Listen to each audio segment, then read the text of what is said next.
And we're live with Diary of a Madman.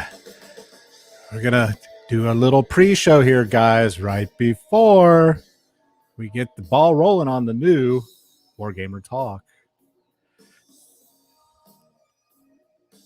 Hope everybody had a great week. I know I did. It was amazing.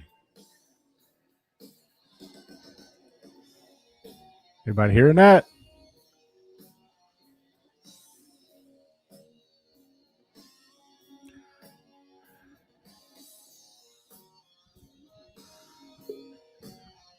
There's Johnny Boy.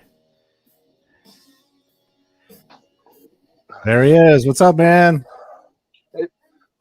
Hello. How you doing? Doing great, sir. Good to see you finally. Indeed. Face to face at Lord. last. We've even got Mr. Gunner today. What's up, Gunner boy? All right. So yeah, got started with a little Aussie. Going to be sliding in on the show here. Can you hear me good, John? Yeah, I can hear you fine this end. Sweet. I'm going to go ahead and plug my headphones in. I was getting some reverb last show, so I'm going to go in with some headphones. Getting all fancy. All right. Indeed. So we got a good I've got mine on. Yeah, we got a good show planned for today. Are we going to go over the Black Sea ships? That's for sure. Yeah. Good. Oh, wow. Because Gunner says he had no power, no water. He's down in Texas there, John. And yeah, that sucks, man. I'm glad your power's back. I've seen some stuff on the news. I've seen some stuff on the news about power being out down that way, but I don't watch a lot of the news. It's all rubbish these days. It sure is. And I'll tell you, it turns out Texas wasn't as prepared as they thought they were. The windmills froze up. I don't know if I like those headphones or not. So yeah, we got the frozen tundra down there. Hey, my wife's even joining in on the chat today. Hi, honey. Yes, I am hot. Smoking hot. All right. So yeah, hi, Carol. We'll get rid of this. I'm going to play around with some other stuff today, John. I've got lined up. I'm going to actually show you something here before we get the podcast officially started. We're going to go into there we go. We can get that up on the stream. It puts us off to the left, and then we can go over like various like this will show some of the guys the Black Sea stuff if they haven't seen it yet on the official website. So I can now do this on the podcasts. So we can go over the different products and things we're going to talk about, the different ship kits. Let's see what else. I know there's more ship kits. Yeah, so there's the ship kits. So yeah, that weather we had in the States this week was really putting a damper on things. We had one of my game participants yesterday. He is a machinist. He lost some work time, and then he had to he had to miss work, so then he had to work Saturday to make up for it. So it's the hat, Carol. It's the hat. Everyone should be wearing a fedora. I just need to find one with a big ass feather in it. Let's see. We're 4 minutes away from officially starting the chat. Let's go ahead and get this down. And I can put it back up in a moment's notice. So yeah, I did check out your ships that you were posting on the Discord group, John. They're looking really, really good. You're really good at the details, where I can be kind of lacking. I've got one kind of rigged.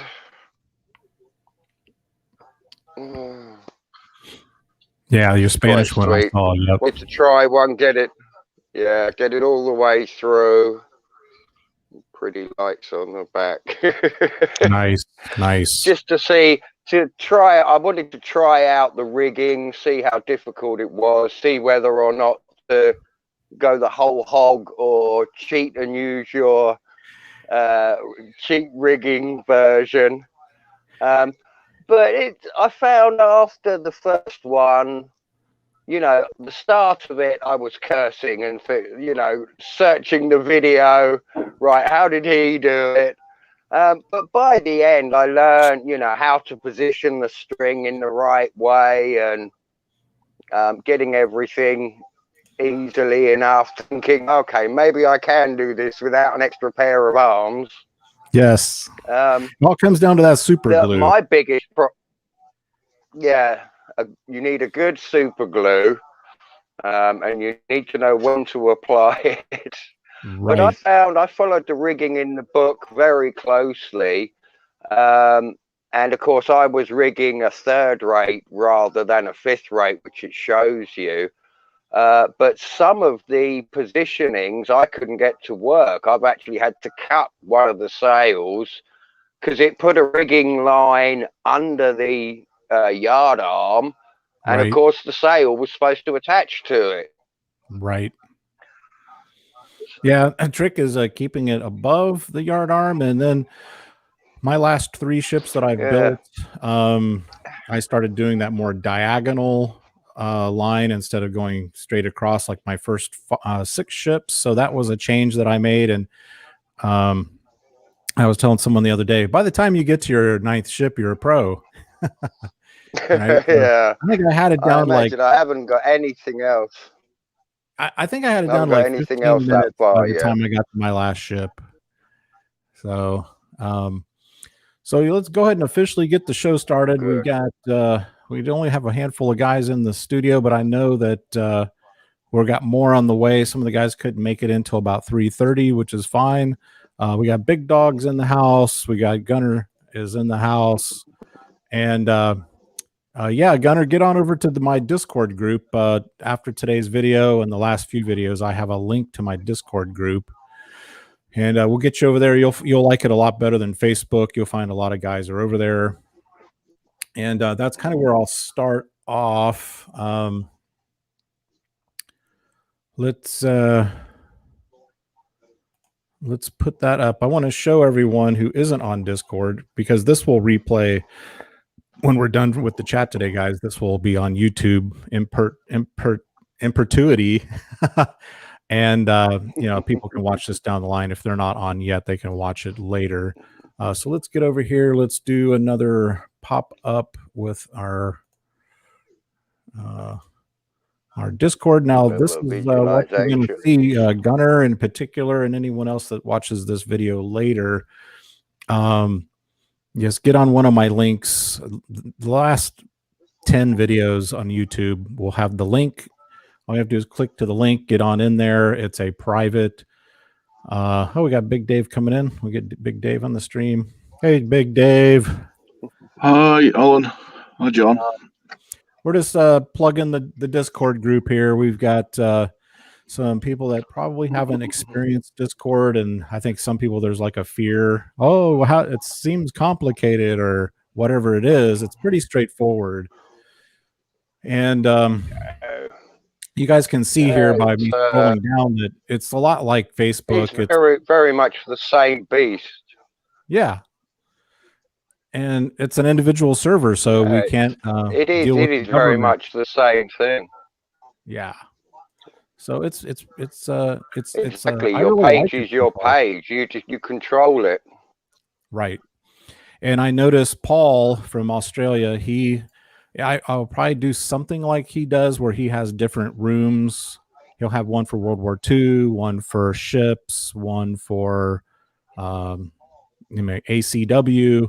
which is kind of a good idea. Once you get a bigger group, you can kind of break it down into different categories for people that are looking for specific, say, World War II content. And depending on where we are in our gaming, you know, some of us are doing like Gunner's, like me, he's really kind of getting more into Star Wars Legion. So he's been into a lot of Star Wars Legion. So I'll have a room for that. He can post his projects and on and on. You know, we can have a Black Seas. We could have all that separately. So I haven't figured out how I'm going to do it yet, but that's definitely the route that we're going to go. So yeah, so watching some football, big chap, huh? Yeah, I've been watching football all day. Both Manchester teams are playing this evening. Nice. I didn't realise that. I think your time period's changed. So I thought this was 9 o'clock. So yeah, I moved it up. It was getting too close to dinner. Okay. I like to have my cocktail before dinner. So we're doing the old meatloaf and mashed potatoes and gravy for dinner tonight. So I don't want to be late for that. So I'm going to start at probably more at 3 o'clock, either on Saturday or Sunday. If I'm not out and about, once the weather breaks here, now we still have about a foot of snow outside. And I have 2 big driveways, long driveways, and I have a guy come and plow them for me. And he's already been here 3 times to plow us out because it was just so deep. But as soon as that damn weather breaks, we're going out on our bicycles. So looking forward to that. Mad. So yeah, you guys don't have to mess something with that, we never experience over here in England. We don't get anything like that. Well, everybody was freaking out around here, and I will tell you, you know, if an inch and the country falls apart, everything stops. Right. Yeah, absolutely. All the trains, everything. So we had that foot of snow over the last week or so. But I'm like, you know, when I went to school in Minnesota, this was nothing. You know, there was piles of snow melting in June up there. Right. So it was pretty crazy. They have a really long winter up there. It's like, I don't know, 7 months of winter. It gets depressing. And that's where I got into 40K because you literally, there's nothing to do. You can't go outside. Except, you know, paint and model. It's cold to go outside. Right. So, oh, we got House of Hengist. Hey, man, welcome. Good to see you. I watch a lot of his content. There's a gentleman who, the content that gentleman turns out is amazing. I've followed him for quite a few years. Absolutely. It is so good to have you with us. And he is a consummate historian, and he's really big into scenarios. And we know that's really the key to having great gaming is your scenarios. So yeah, what else I want to cover here? We'll go ahead and put up another screen. I wanted to plug one of the companies that's I don't get anything for free for these guys or anything like that. I do just want to promote them. Let's see. Let's get the share up here. Share screen. And they do really great work. You guys may be familiar with them. Deepcut Studio in Lithuania. I've got another mat on the way, so we can do a 12-foot ocean mat and star mat. So I doubled up so that we can have bigger games here in the studio. They're very responsive. Typically, I would say they get the order out the same day. But the biggest thing that's I like about this company is they do the double-sided mats, as I have up here on the screen. So you kind of almost get 2 for 1.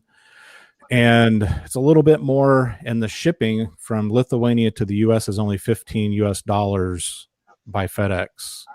So the shipping is low. It's just the last mat I got from them, it got stuck in France for 2 weeks.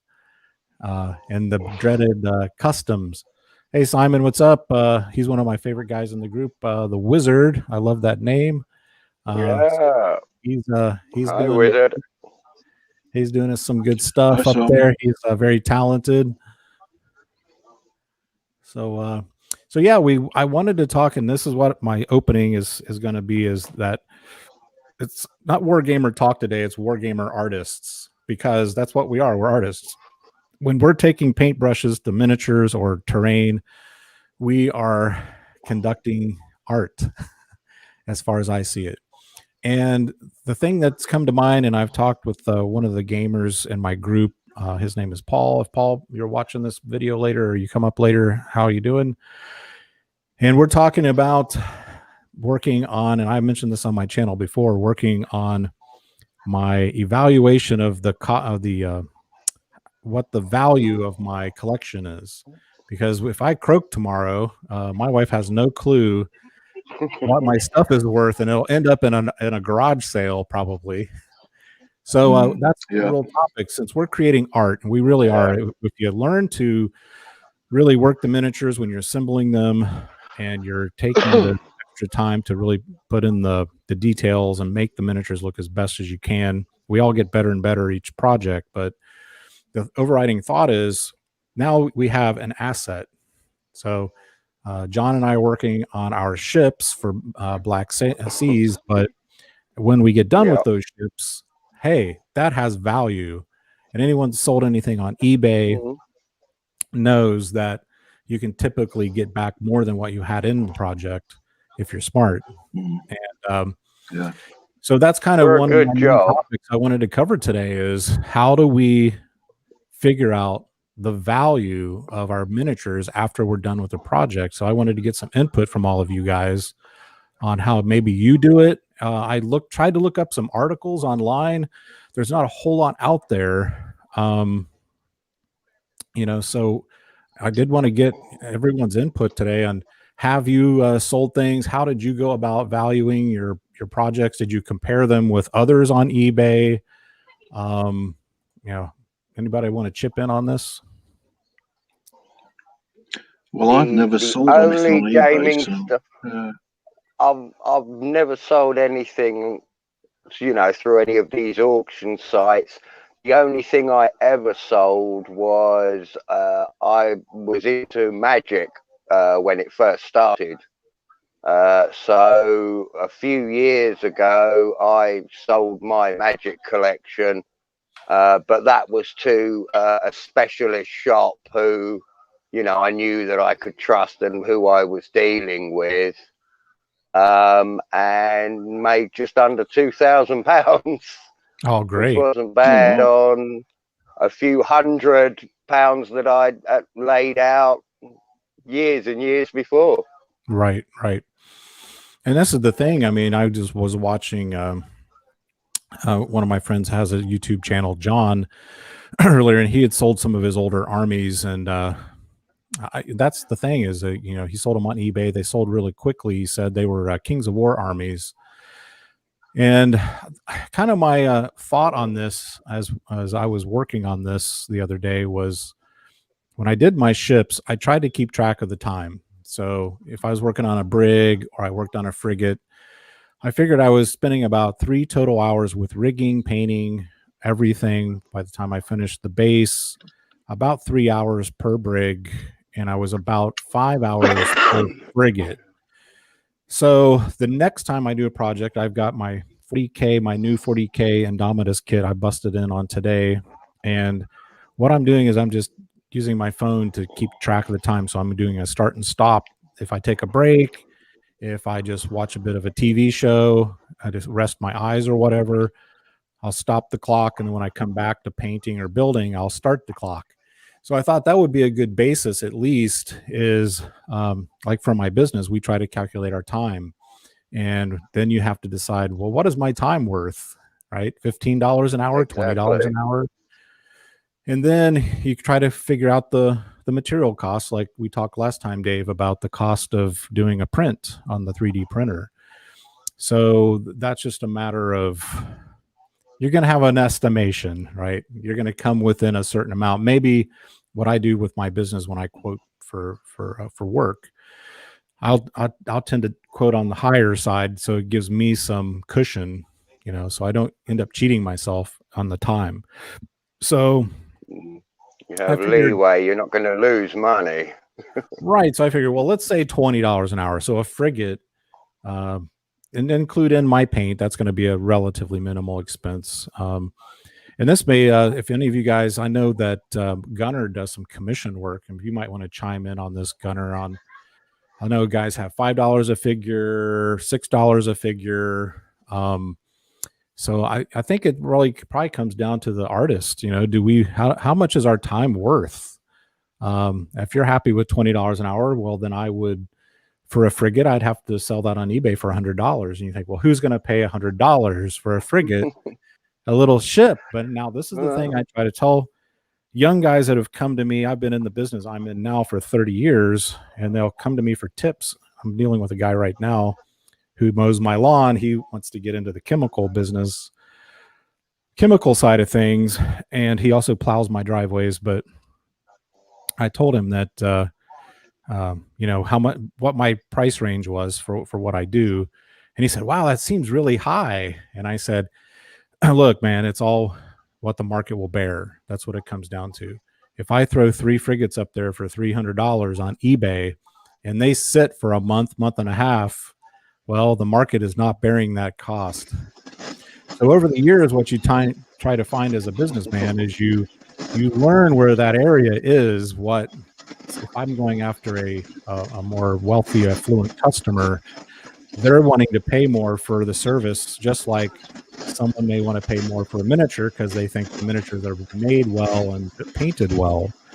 So you're always trying to find that soft spot of what the market is willing to bear, so to speak, and that's going to fluctuate. So that would be where I would start. I'd say, hey, this is what my time costs. This is what I think the miniature is worth. If it doesn't sell, I pull it down. I say, well, do I want to go down to 75? Let's do this. Let's go down to 95, right? And then if it sits a little while longer, so I got to find and I got to search for that point of purchase where, and this is what Games Workshop does. Everyone does it. It's they hire professionals who've gone to school for years, market analysis and things to find that sweet spot. What is the customer willing to pay? And we say, God, those models that Games Workshop puts out are just so expensive, but they sell them, right? So they know that the market will absorb that cost. So yeah, so I think that's kind of where I was at on this topic, guys, was I think it's going to be a sliding scale. It's going to be a little different for each artist. Some guy may be happy with $2,000 for his magic cards. Another guy says, hey, I got some sweet cards in there. That thing's worth more like 3,000. Well, he's not going to, if he doesn't sell them for 3,000 and no one buys them for 3,000, then he's going to eat or sit on his cards for a little longer.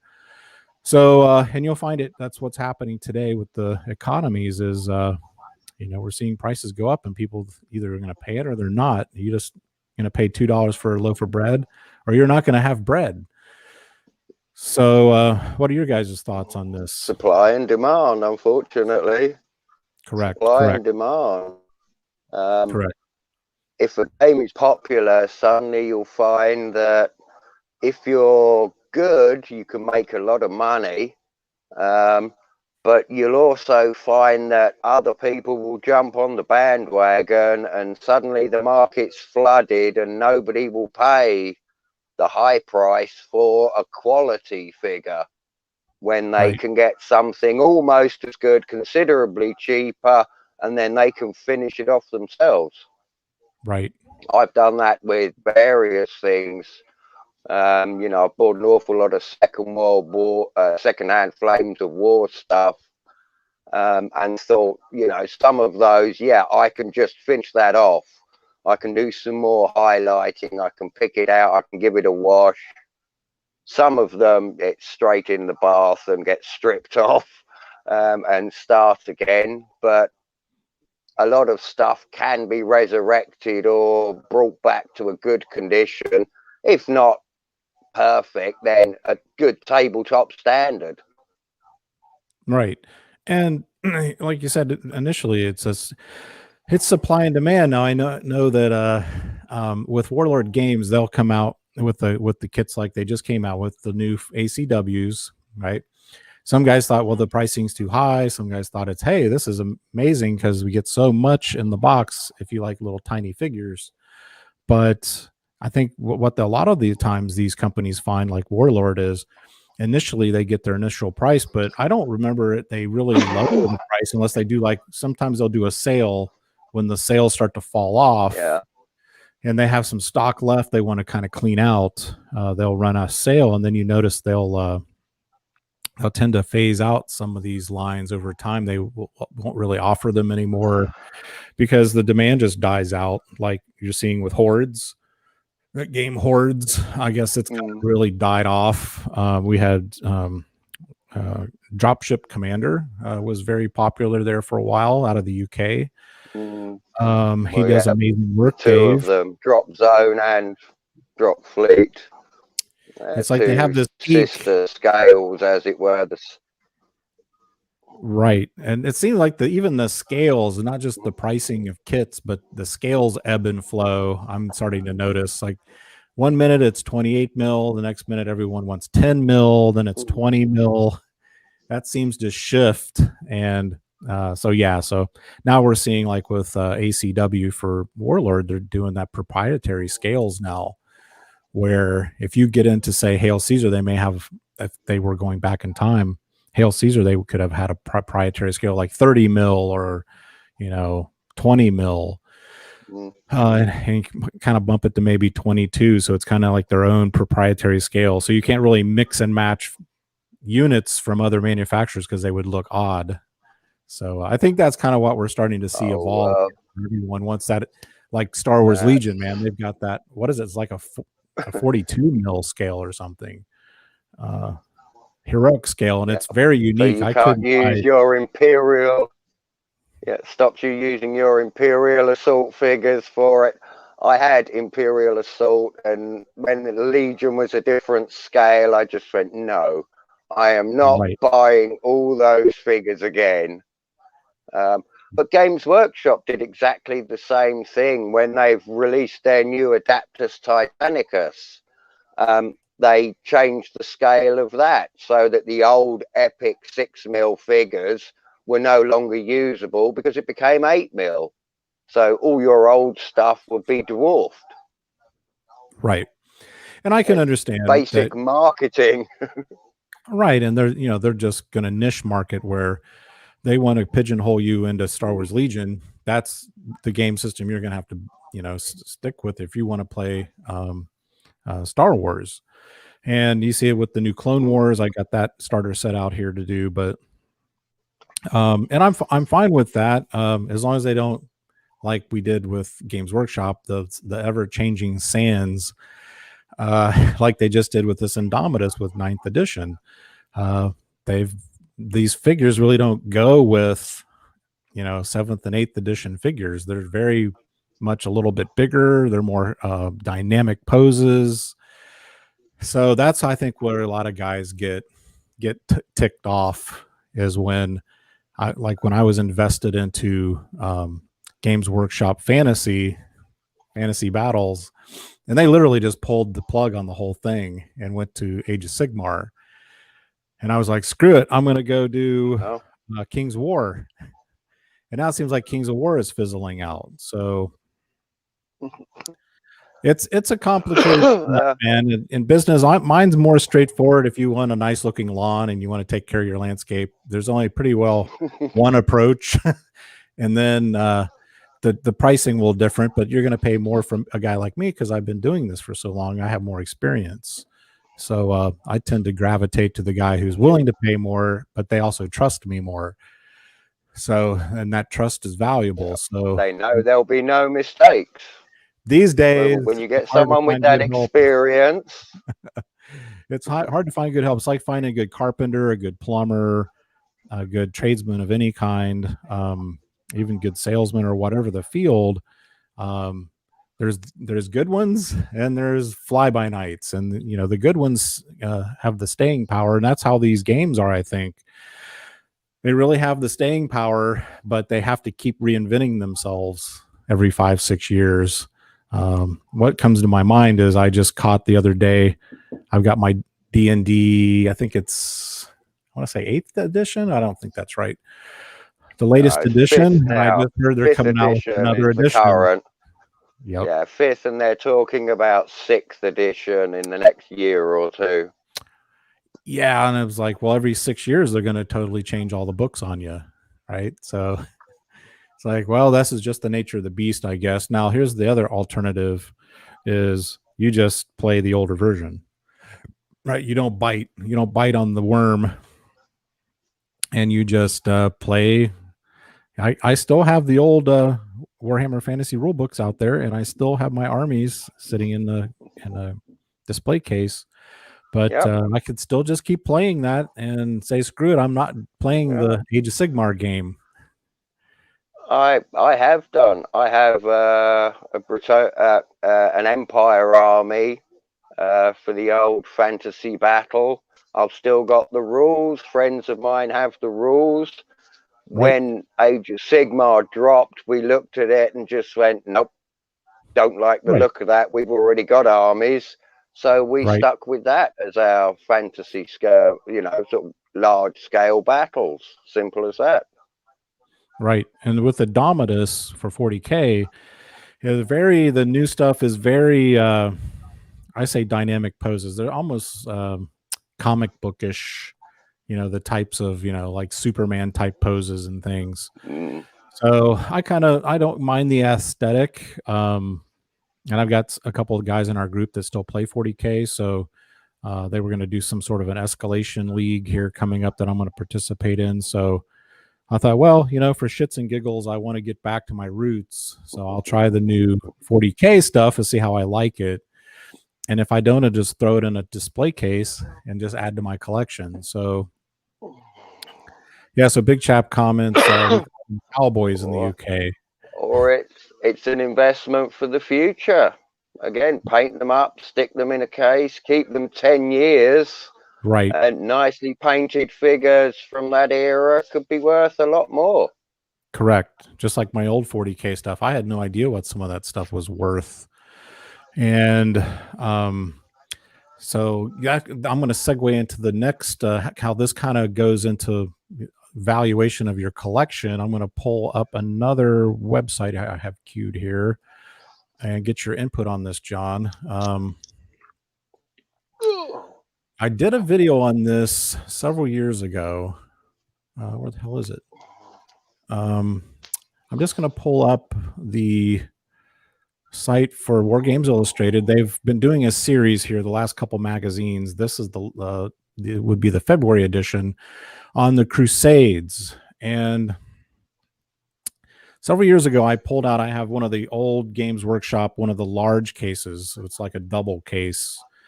And years ago, I had just finished college. I was just getting started in my field, and I was working on a Crusader army, and I did the Muslims, and I did the Saracens, and I did the Christians. But when I pulled them out a couple years ago and did a video on it, and I never have made it back to this project where they're horribly painted. It's very, 4 colors, no wash. They're individually based. And what I wanted to do with that both of those armies is pull them off the bases and multi-base them, properly paint them, do some touch-ups, do some washes. And that's a video I'm going to try to work on tomorrow and get up on the channel. I'm going to pull that case out again and go through it again in front of the camera. And I have no idea what those figures are worth. They're all pewter. But I look at them now, like I just said earlier, every project we get a little better. And when you look back at stuff you did, like my D&D figures I did in high school, I'm like, oh, what did I do? But I look at early stuff and think, oh my God, was I really that bad? Did I just slap it on that heavily? What was I using? A small trowel? Paint. Yeah, the old Tester's enamel paint too. You never thinned it down, or you just blobbed it on with a fat brush. So that's over here. It was Humbrol enamels. The old Humbrol enamels, little metal tins. Right. And that's something that I can't get to it yet, but I'm going to put it out there. I thought that, someone out there could maybe give me some pointers on maybe what these miniatures are worth. I can't even remember the manufacturer. It was a local shop when I was younger. I don't think they're in business anymore, but they would sell these pewter ancients in like just big bulk bags, right? You'd have to pick through them and clean them up. And they were cheap. I mean, I think we got a big bag of like 50 figures for like $10. And, so I jumped all over that. I had all these figures and I would like to really get them done up right and rebased and, roll them into my ancients since I'm getting into Hail Caesar pretty good. So do you have any old armies like that you would be interested in saying, hey, I need to revisit this? There it is. That's it. I think that is what it was. Big Chap was Humbro and bulk bags. It was a place called the Soldiery down in Clintonville, Ohio. And I think they may still be in business, but it's a lot smaller shop, I think, if they are, than it used to be. But is anybody out there, John, Big Chap, you guys have any of those old armies that, you know what, I think I could resurrect that and reuse it and rebase the troops and maybe roll them into some other army that I could make use of today? I dug out all my Space Marines years ago now, though, when the last Dark Angels Codex came out before this one, and they introduced the flyers for the Dark Angels and what have you. And they brought in all the sort of successor chapters. I dug out all of my old Games Workshop stuff because I haven't played that for donkey's years. And I got all my original plastic Marines, the RTB Rogue Trader Box Set 1 Marines, the original Land Raiders and Rhinos. And I built all the bits because I still have boxes of frames and an entire plastic multi-part case of all parts still to build.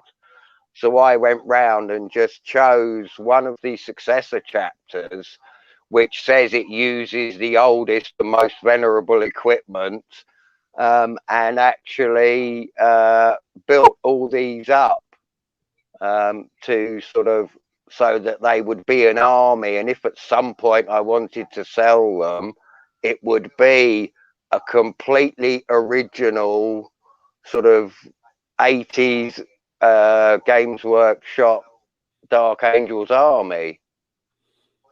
The but retro. Of course, everything got built, and it's well, back in the black armor with the red stripe on their helmet days, the original Dark Angels. Right. Never mind all this painting it green. Well, I was gaming back in the day when, the whole Deathwing came about through the Space Hulk expansion. Right. And I loved that because I have long hair. I mean, it's receded now, but it's in a ponytail at the back. And my friends, because I have a darkish complexion, used to refer to me as Teepee because I look like a Red Indian. So I was naturally drawn to the Dark Angels when this expansion came out, which is the reason I now have a huge Dark Angels army, even though I don't play the game. I have the 5th company, the 10 entire squads. They're a battle company, 6 tactical, 2 assault, 2 devastators, complete with all the support units, command squads, all the transports. I have about 60, 70 Deathwing Terminators. The Dark Angels run to, I think it's 3 of the Games Workshop double cases for basic infantry. And then there is about another 4 or 5 cases of vehicles. because I was buying back in when they brought out the 3-box squadron packs that gave you a bonus in the game. So I've got, you know, 3 predators, 3 rhinos, a pair of the flyers, all of these sorts of things. Well, now, getting back to our topic, what do you think, all told, what would all that be worth if you had to sell it tomorrow? Yeah, well, that's the wow, you know, that's a task in itself. It's not painted, it's all undercoated black, and it is all 100% unique. I made my own Belial and figures like this because I didn't like theirs, all with magnetized weapons options from the book, so you can change their weapons options as the codex dictates on the figure. And without being funny, that, you know, it took me probably 10 years to buy and sculpt, and, you know, I was doing kneeling rocket launcher guys with the missile coming out and smoke pouring out of the back, years before it ever became a thing that I think they now actually model on a rocket launcher. So we'd have to yes, some of those guys that are on YouTube are like super. They got some really, I can't think of the name of the channels offhand, but you know, getting back into some 40K, I've been watching some of their content. The UK guys that are hardcore 40K, they've got amazing channels, very well produced. You would have to contact someone like that who's really well versed in what that retro stuff is really worth, because you're talking thousands and thousands of pounds worth of stuff probably. On a conservative level, you may have to break it up into chunks. Someone may want to buy all the old rhinos, or just, you know, some of the big army. The big army is the modern stuff. The old army takes up 2 small Games Workshop cases, the original RTB1 Marines and what have you, along with the original metal Terminators. Quite a lot of them. There's about 4 or 5 squads of Terminators to go with them. Well, I've seen those on eBay for depending on the paint quality, but I don't think with the retro stuff a lot of guys will repaint them, but anywhere from $75 US to $150 US. Some of that retro stuff is going for.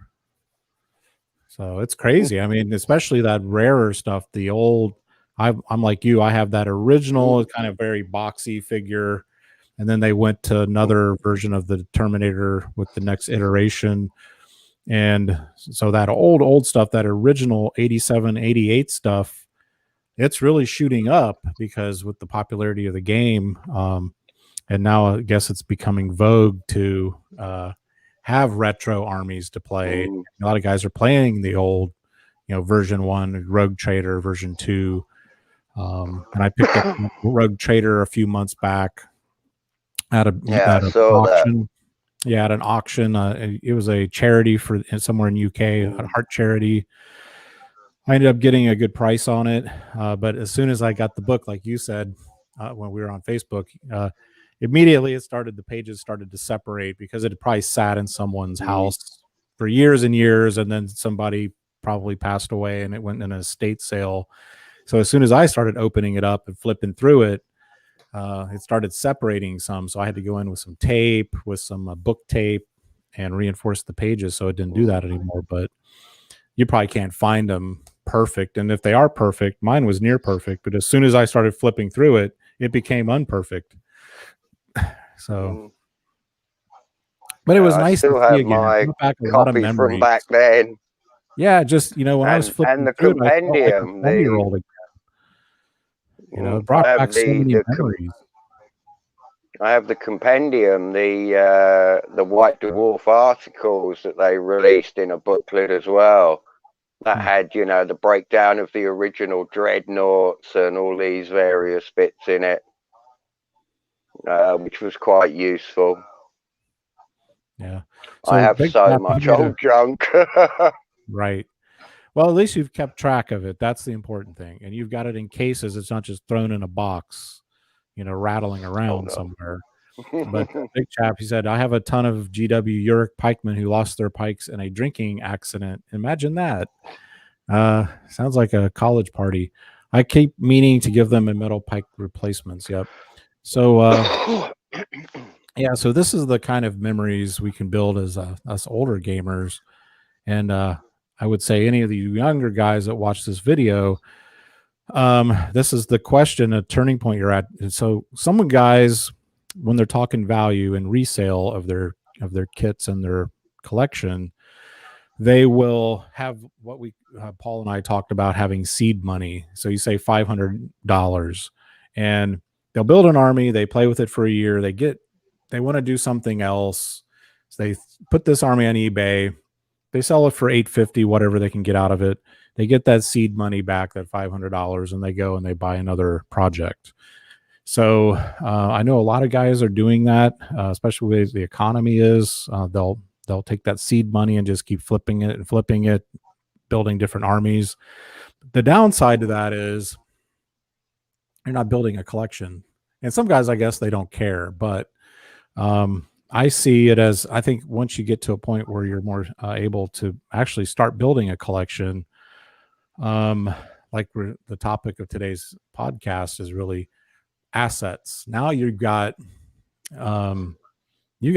thousands and thousands of dollars worth of model kits painted, and like in your case with the retro Space Marine stuff or the 40K stuff, it probably every 2-3 years goes up 5-10% in value because of the demand. There's only so many floating around out there, and every year the demand's going to go up because the population's going to keep going up. So that's the next point, is where do we hit that gap? Is it the age of 30, 32, where we shift from being that college 20 age kid who basically just wants to flip his seed money to the collector? Now we start becoming collectors. So I would say these days it's probably 40-ish. Although, like what we're saying, I still have stuff like you that I had it when I was college age, high school age. I still got my same D&D figures that we played with for hours and hours. So I was able to hang on to some of that stuff. And then Paul brought up another great point. Besides just the miniatures, what I found out with Rogue Trader is the old rule books. There's a lot of people that collect the old rule books, and those have value. And then the other thing he brought up that I didn't even think about was the references. Like when I pulled up Black Seas, we'll pull up here again in a minute, where now even Warlord is selling reference books with their eras. So you can buy stuff about how the Roman army was constructed, etc. And he says thousands of dollars worth of historical reference books that he's collected over the years for all of his different armies.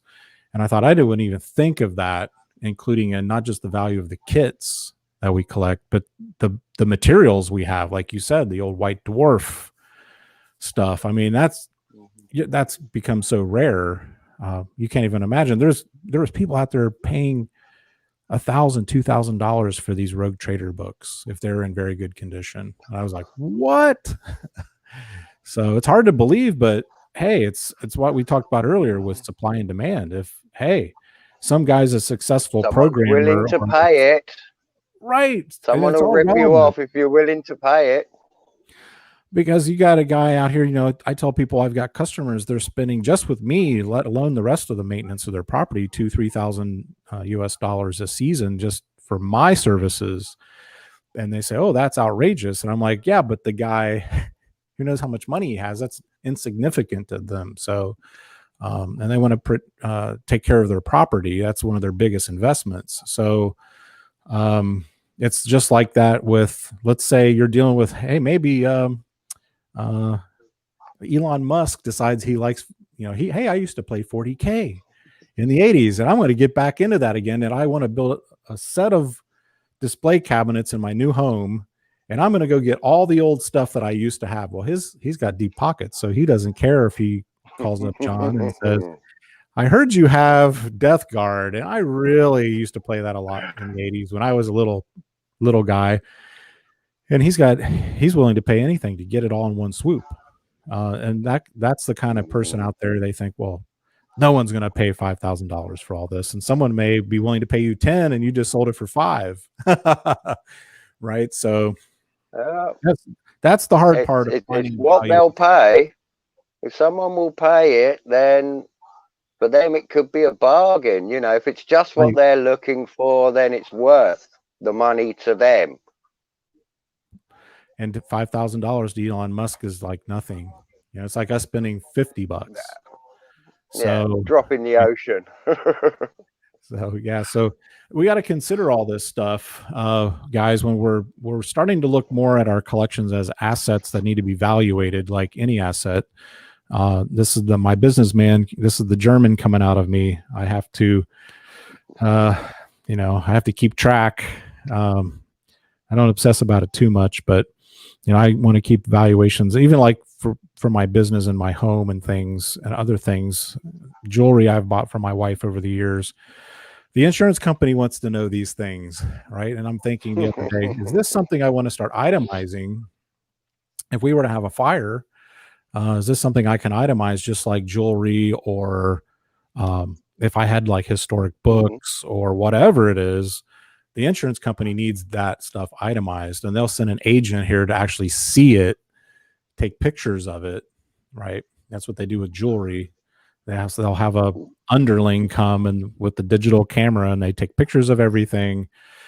And you want to make sure it's all insured for theft and for fire, etc. But so yeah, I mean, it's interesting, and a lot of us, when I start thinking about it, you think you didn't realize how much you've amassed over the years in value. That's basically like a serious asset.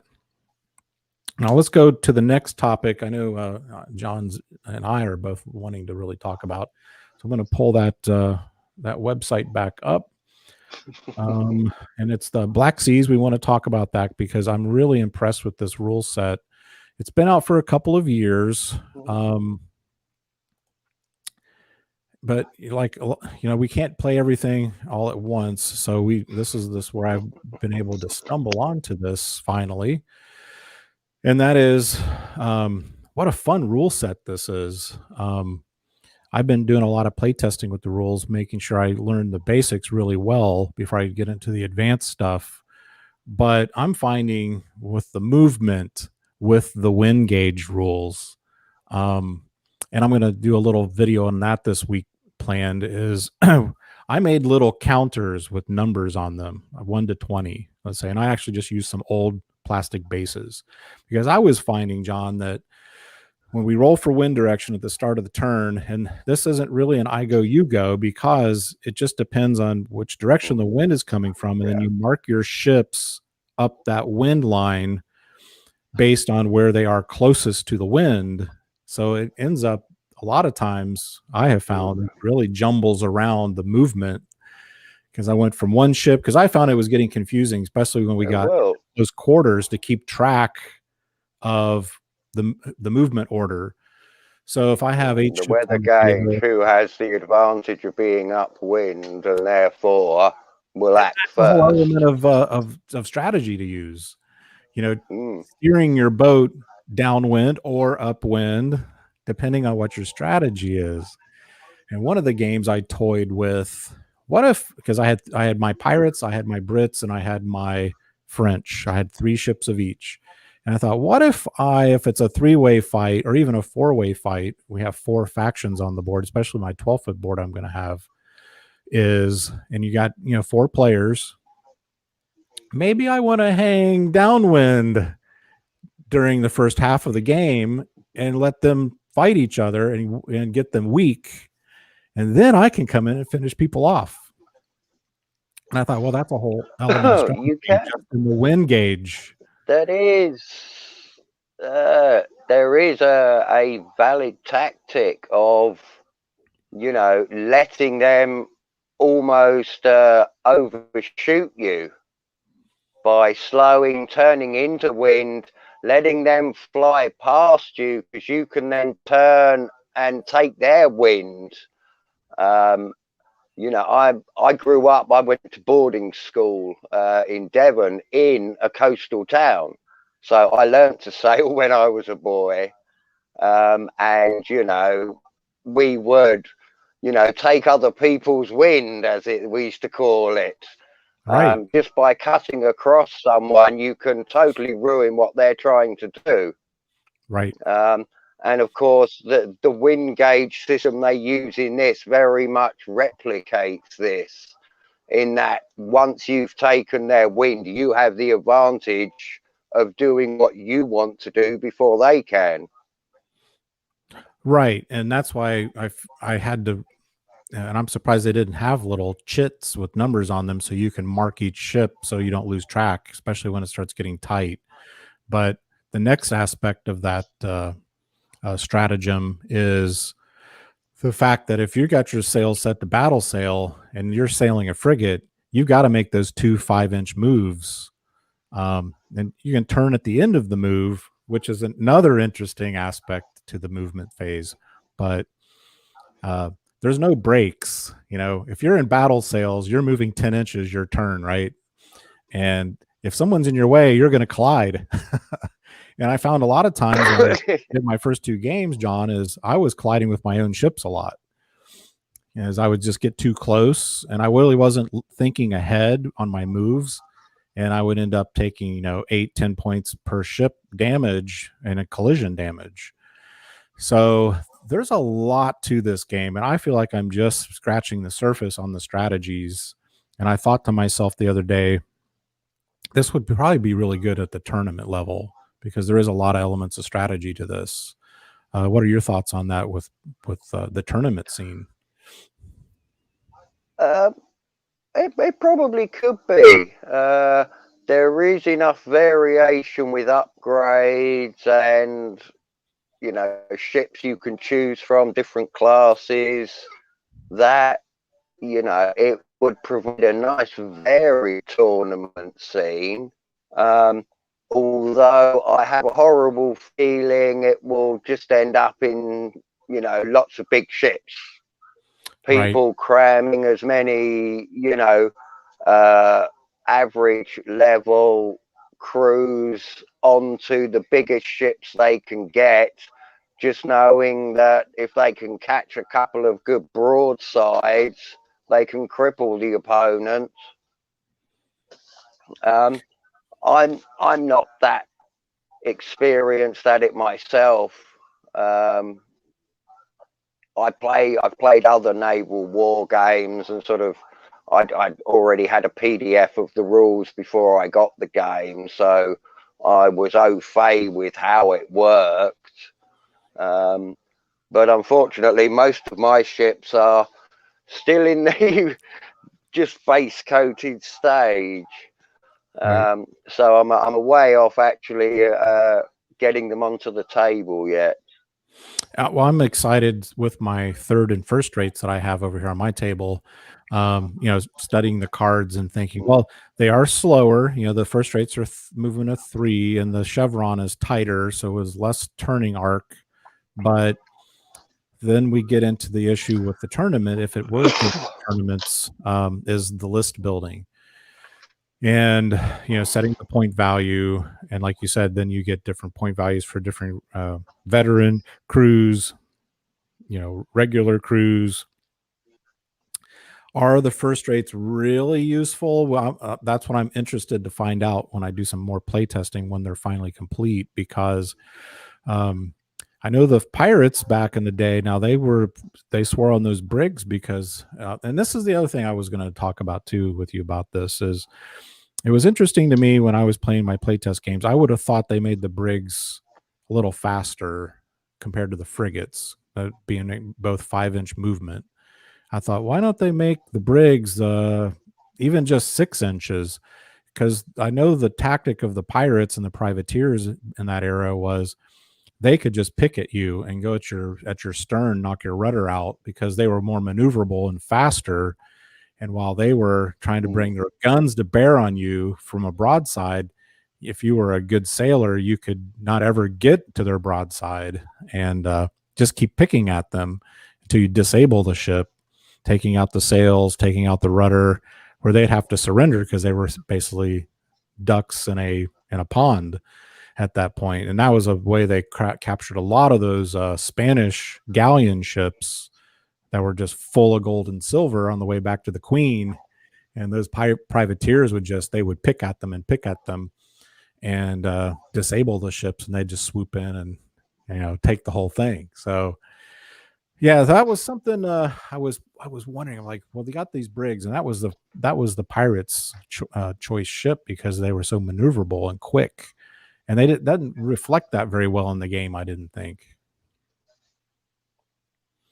That they do just seem a small ship. Too heavy cannon for a broadside. They're not, you know, yes, possibly the rules for if you can, you know, get a shot on the stern, you could hurt someone, but it seems to me that they are more just something to duel out with other brigs. And once you get into gunboats and the smaller ships, I would imagine they will become more of a protective screen. You know, stop people sending fire ships and things like this at you. Something that could, you know, take them on and, if necessary, collide with them to save your first rate or third rate taking a big fire hit. And you have something like L'Orient, which bursts into flames at the drop of a hat. The last thing you need is people hitting it with fire ships. Right. And thanks to Big Chap and Dave, he recommended the other day on the group to check out Hornblower, which I've been watching on YouTube, and I think I'm on episode 5 now, and that was interesting, was the fire ships. Yeah, I mean, dude, it was I watched crazy. the first one, and the Mrs. Susan, who's in the bedroom giving me some peace and quiet, she sat there and watched it over my shoulder, and then went, "Aren't you going to put number 2 on now?" I'm like, "No." It's just one of those. She was quite into it. She does like that. She likes Master and Commander, and she loves the Sharp series. So of course I told her I'm playing, you know, right, I'm aiming at about 1804, 1805 pre-Trafalgar. So yeah, Sharp is in Portugal. The Royal Navy are blockading it to stop the French getting there. So that's given her the historical interest to actually want to play the game. Awesome. Yeah, and that's one of those series, like a good series does, that the character development, and it's a little more, it's a kind of a slow, methodical plot that slowly develops, but it sucks you in, and you're like, oh, hold on, I'll be there in a minute because I got to see what happens. And also, like, well, Big Chap was just commenting that crossing the T, which we'll call rules, is the raking fire. And that can be difficult. I've tried to pull a couple raking fires. I've gotten a few off, but to position your ship at the end of its, say, battle sails, at the end of that second move, it's really hard to get that T crossed just at the right time and to get the timing pulled off on your movement. Well, it's kind of that's where Fire As She Bears comes into it. Because, of course, if you can get the turn across the bow, you can stop at the correct point to put your broadside into them in the right position. Right. And then that at the end of each movement phase, say battle sails is 2 movements. The other trick is you can turn your ship to bring more of your guns to bear, to get off a good, you know, it's kind of hard sometimes to get the cannonades off because they're only at 8-inch range, but typically your medium and your large guns, on your frigates, I was able to get shots off pretty much every time I was within 20 inches. So, but it was really, I found it really difficult, and I'll have to look at that aspect of the rules, that bringing your guns to bear, and getting that T, and the stern is what I was always going for. You know, like with Master and Commander when they got their rudder knocked out, which is one of the fun ones when you get a critical damage one time when one of my frigates got a critical and the rudder was knocked out for the rest of its turn, and I just kept going straight, and I ended up running aground because I couldn't turn, and I ran right in. I put one of those little islands right in the very middle of the board, and I friggin' ran aground. So the way I was playing is if you get within an inch of the island, you run aground because you figure there's reefs or sandbars or whatever around the island. So so that's kind of the next point I wanted to bring up with the game was, and I'm toying with how I'm going to do. I was going to do like a coastal, put something along the edge of the table, which could be maybe you roll the dice to see if it's one of the factions on the board, say French. Now, whenever the British get within 30 inches of the coastal fort, they get fired upon. And there's all kinds of other little scenarios you can play out. And I was going to make some scratch build some sandbars and scratch build some little small islands that I could put here and there. Because now when my new mat gets here, I'm going to have that 12-foot ocean mat. Essentially, I can put an island right in the middle on the seam and do, French, Spanish, pirates, and Brits maybe. And each player gets 5 or 6 ships and, do a whole afternoon battle. It takes a while to whittle those boats down. And I was like, man, this has all kinds of possibilities. What are your thoughts?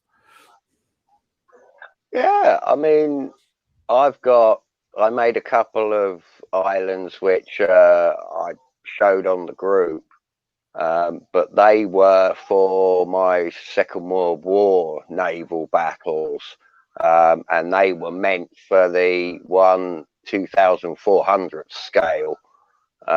So I don't really think there'll be a great deal of use for this. They look like, a bit small. But yeah, I mean, scenery for these is going to be relatively simple. I would have said a bit of 10mm foam can easily be sort of made into a beach area. You don't need vast areas. You get a foot square of the foam, roughly rounded off, angle the edges, and I did a tropical island for mine. I have no idea why, because I only have Kriegsmarine and Royal Navy, so I was fighting in the Atlantic. Right.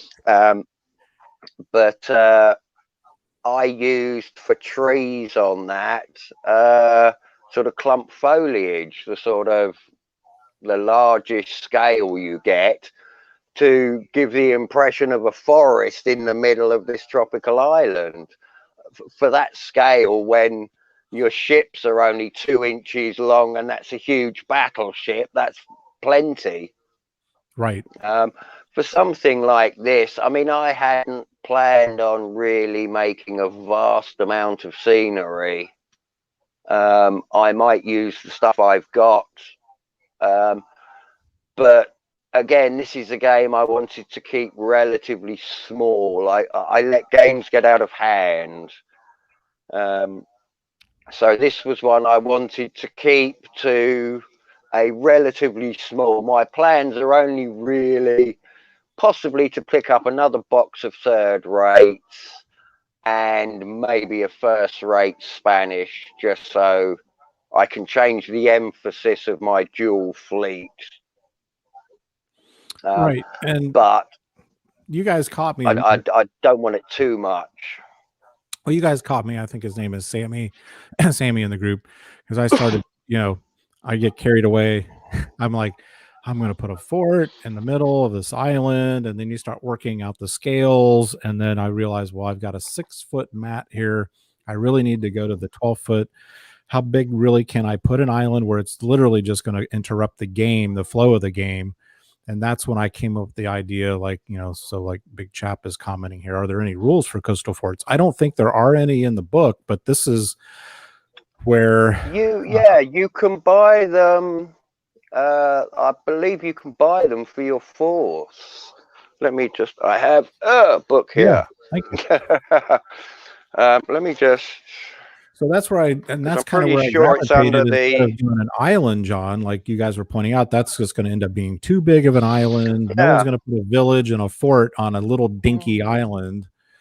And then that's where I gravitated as I thought about it. I thought, well, what about a coastal area where I'm literally building maybe a 2-inch strip and put it all along one of the 6-foot sections.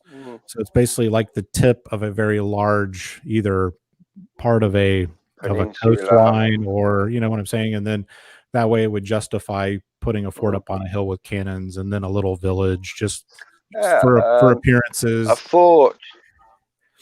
They have a shore fortress in the rooms, extra large size, 5 heavy cannon. Nice. 4 large cannon, 200 structure points, 400 points to recruit for your army. So you could quite easily have a few of them down there and have that as part of the scenario. You know, half your fleet is trying to force them onto the gun batteries, whilst the others are trying to stop them from escaping. Right. So and then the opposite player has to, you know, run the gauntlet, as it were. Yes, like Gibraltar. I mean, this is where I'm as I get older and finally been able to finish my project here and able to actually have a real gaming table again, and actually start getting into gaming instead of just building and painting like I was for a couple of years. This is where my mind is going, like with the Forager rules and these other skirmish type games, is I really want to start doing more fleshing out a scenario where there's a mission, like in Hornblower, like a rescue mission where I could do a coast, put a little village on it, and then the smaller ships that they have come in. They're supposed to rescue, say, a Spanish lord or something, and they're supposed to get from point A to point B, and then the other player, he's supposed to prevent them from doing that. Steal a ship moored in the dock. Right. Steal a ship and escape with it. A 2-part game where part of the game is 28 mil, make a little village, and they have to capture a ship that's at port. They just come into the town like a forager. They would come in, they seize the ship that's in dock. If they can get past the guards, the next game, part 2, 2 weeks later, maybe you have the same players come, and now you do the battle with the Black Seas ships, and you have a pursuing force. This is what I really like. Hengist, who was on earlier, this is the stuff he does so well in World War II recreations, is this whole scenario thing, which I really am starting to get into. Yeah, they do. He always takes an actual theatre and then recreates that in their version of sort of Flames of War 15 mil. I mean, I am pedantic about my war games in that, as I was saying, you know, my Black Sails is based off the coast of Portugal around the 1804, 1805 mark. Pretty much everything I do, I am that specific.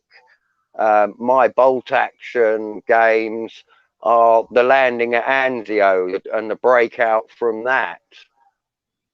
That was because very much it gives you your palette for the scenario. This is it.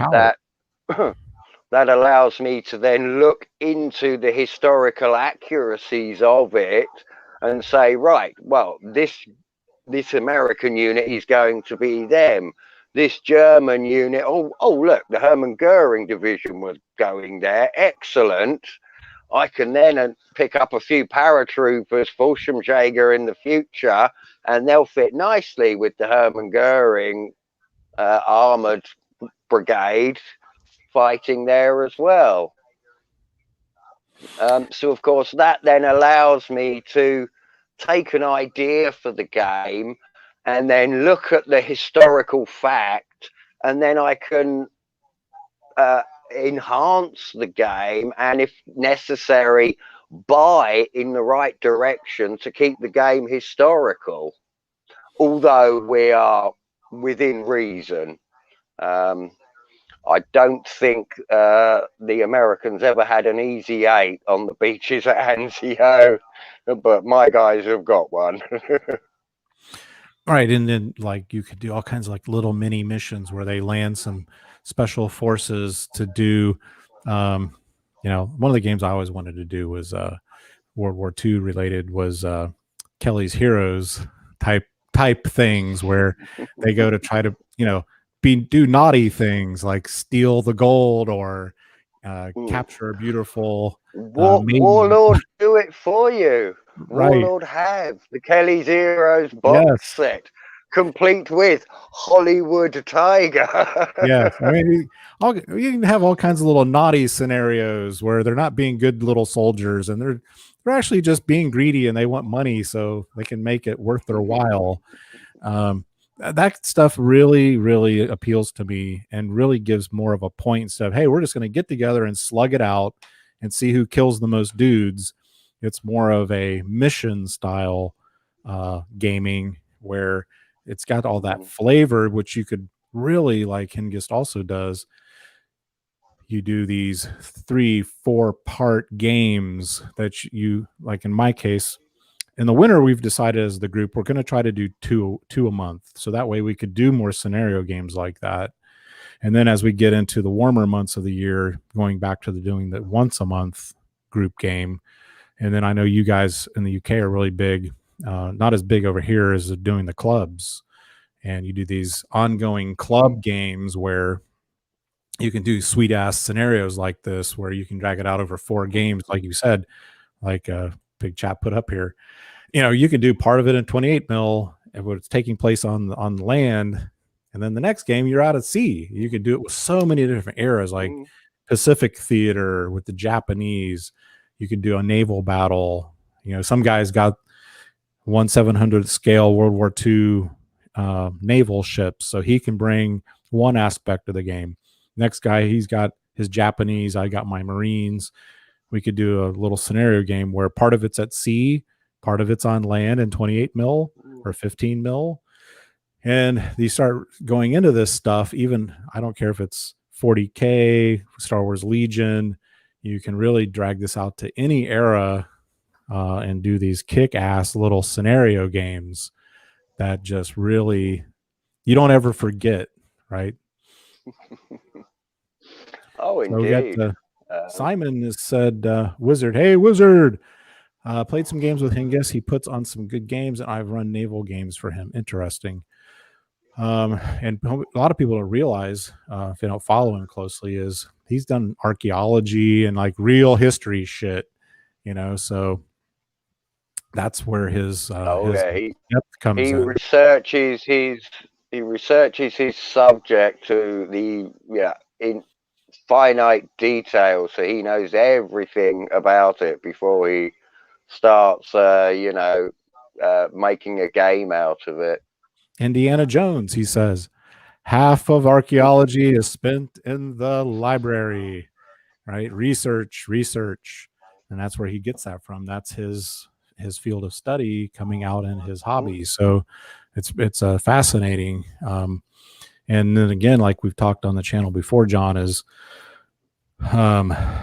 you know, the faceted jewel that we have here is learning about not just the military history, but learning about the social history that was going on at the time, like the area you're picking around Portugal and Spain, and the things that were going on, not just with the military, but, you know, what was really driving the military actions a lot of times. Was it just the greed of the queen? Was it lords fighting amongst each other? What was all that nitty gritty? What would we call it over here? We call it our soap opera drama. And learning about that kind of stuff, because people don't realize sometimes it gets really that petty. little petty squabbles end up costing thousands of lives, and we see it to this day. But this pettiness and ego, petulant by one person refusing to back down, and suddenly, before you know it, 5,000 people have died in a mass battle because somebody was insulted by somebody else. And because of their social standing, they get to command an army. Yes. Well, this last Hornblower episode I just watched yesterday was very interesting because I'm always learning something every day. But yesterday I learned, I had no idea this ever happened, was so the French Revolution occurs, and then the British, being a monarchy, wanted to help out the other monarchies. So they had some French troops, and I didn't catch where I think they were captured French troops that were in British hands, but they released those dudes and the French leader, and they put them on British ships with British troops. And the goal was, we're going to sail over to France and take back the monarchy and squash the revolution. And it didn't go so well. They realized when they got ashore and went to the first town where the French officer lived, and Big Chap probably remembers this episode, they did not receive him welcomely. It turned out they were all revolutionaries, and they didn't have a very good go of it. And I thought, I would have never thought, because at that time, before the French Revolution started, they were at war, and they put their differences aside so they could salvage the French monarchy, which you would have think the British would have gone down there and tried to take over if they had the chance, and they could have taken over the country possibly. And then so that one really threw me for a loop. I had no idea. I would imagine they were trying to put pro-British Frenchmen in charge. So right. Of course that would probably have then led to some of the ancient tracts of France, such as Brittany and what have you, so named because it was a part of Britain. Right. They may well have then tried to look at getting those back through diplomatic means rather than military. So I forget which King Louis was running things. I think it was the 14th, but that was my question, and I haven't gone on Google and tried to research it. But my question was, I wonder how connected his regime, as it were, was with the British royal family at the time. Were they cousins or second cousins? You know how that all worked back then. So they like, well, we're fighting each other now, but they threw him off the throne, but I have to come to his aid. And then he's going to owe us one, right?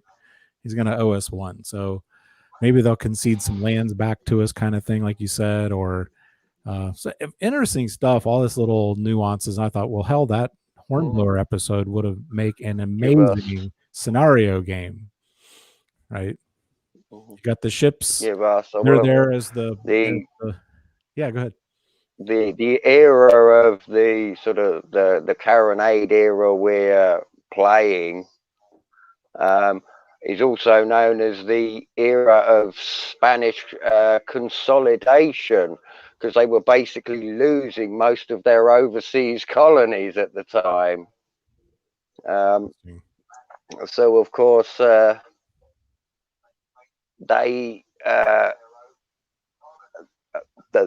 very much were sort of looking to internal affairs, not getting involved in wars, switching sides, leaving Napoleon when it looked like he was going to be on the losing side, just to keep themselves out of trouble and trying to strengthen their own country and build themselves up again. Right. And Simon makes a good point here. I'm going to pull Simon's comment up. I think they were worried the revolution might spread. I didn't think about that. Yeah, because it was in the air, wasn't it?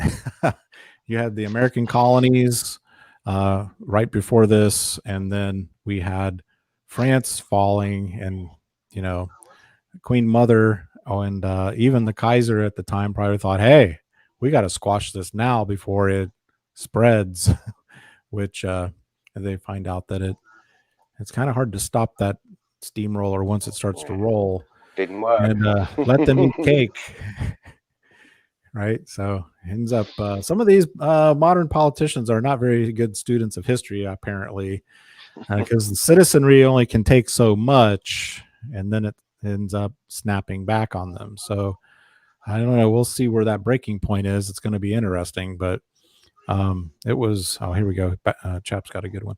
It was a sign of when the French office brought the guild. Yeah, right. Well, and this is the other thing, a lot of, how quickly these revolutionaries turn on each other. So they're chopping off the king's head one day, and a year later they were chopping off Robespierre's head because he wasn't radical enough. Right? One year he was the radical, and next year he wasn't radical enough. So then they start turning on each other, and then that's when a guy like Napoleon comes along and takes advantage of the situation. But it had negative it had negatives for them. The Black Seas books talks about the fact that, of course, most of the French officer cadre had been beheaded and got rid of the French Navy. So, of course, they were highly inexperienced at the time. Interesting, and it's a parallel with the Soviet Union when what Lenin and those guys did. They just devastated the officer corps, and that takes years and years to recuperate. Even intellectuals and professors and professional class people, what they call them, the boudoir, or the I forget the fancy term for it, but basically the upper class, they just go around and kill them all. I think I heard a story when the Leninists, I forget the term they used them back then. It wasn't communists, but they would come up to your home, and if they would say, "I want to see your hands," and if you didn't have calluses on your hands, they would kill you on the spot because they figured that you did a soft job. And so doctors were killed, lawyers were killed. Well, that kind of hurts when you need a doctor or a lawyer later on when you've killed them all. A purge, that's what they call it, a purge. So, yeah. Interesting stuff. Nutcase invades your country. It's hard to mount a defense because all your brilliant generals were purged. So, yeah, and then they get paranoid, like A.H., the German man. They started getting more and more paranoid, and then they just don't trust anyone. They started having people killed for no reason. So hopefully we don't get that point in our modern societies where we're seeing the radicalization and the propaganda come in again, and where all this will end up leading. Hopefully it will start to iron itself out. But so we don't see any repeats of history go on. And we're talking about camps and, with Gina, with what happened to Gina last week, and all these celebrities over here coming out saying, we're supposed to all put all these people in camps. I'm like, what are they? I never thought I'd hear this, but they're doing it. I mean, in China and in Canada and Australia, you get off a jet and they put you in a hotel and you're quarantined until they deem necessary. So you stay there for their set period to make sure you're safe to enter their country. Right. I don't know, man. It's interesting, but this is kind of how history goes. It just kind of goes like a revolving door, unfortunately. And if they're not teaching history in classrooms, or the parents aren't, trying their best to teach history to the kids, everyone they just forget about it, and it ends up repeating itself. So, indeed, people can't see that it's going to do any harm, and they don't realize until somebody says, well, look at this. This happened 50 years ago, and it ended in disaster, and you are going down exactly the same road. Correct. Why? This is what nobody's asking, is why? Why are you doing this?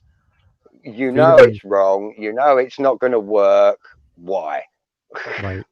and freedom is so costly, and when you lose it, it's so costly to get it back. And that's where, you know, Great Britain was one of the instigators of these policies, and it's ended up spreading out with the Parliament and all those things, and actually the Magna Carta and actually rule of law, where more and more people were able to have actual freedom for once, and they could actually get out of the serf class and actually become a carpenter or a shoemaker, whereas before they were just forced to do things and didn't have the freedom to go and create. And now we're, you know, you're a peasant farmer growing a commodity for the correct. Lord, and that was all you were ever going to be, or all your children were ever going to be. Correct.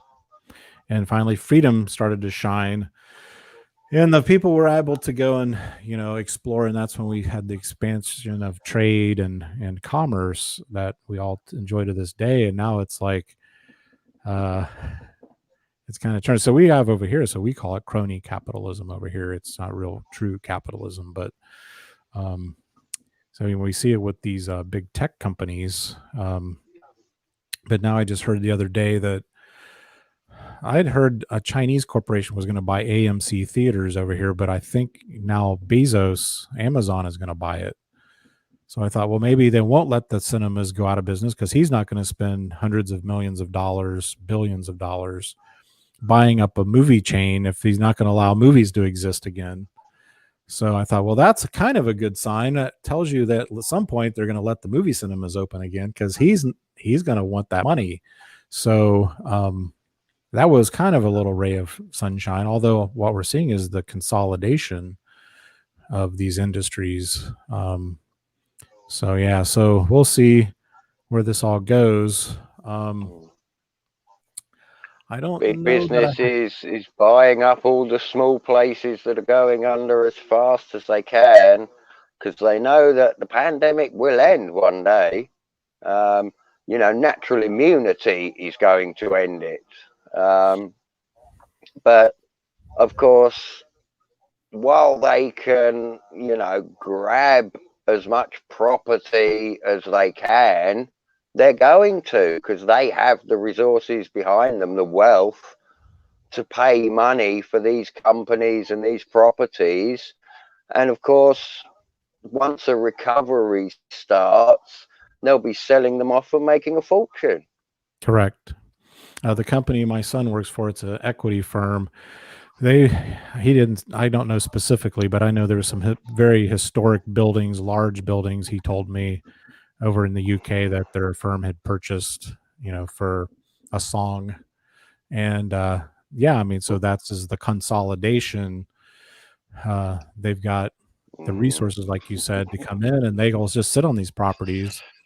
I think they're, you know, commercial properties of some kind. He said they were historic.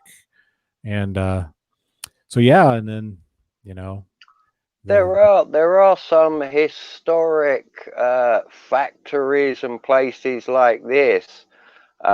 Gillette, the shaver and what have you manufacturer, has their very first manufacturing plant about 3-4 miles down the road from where I live.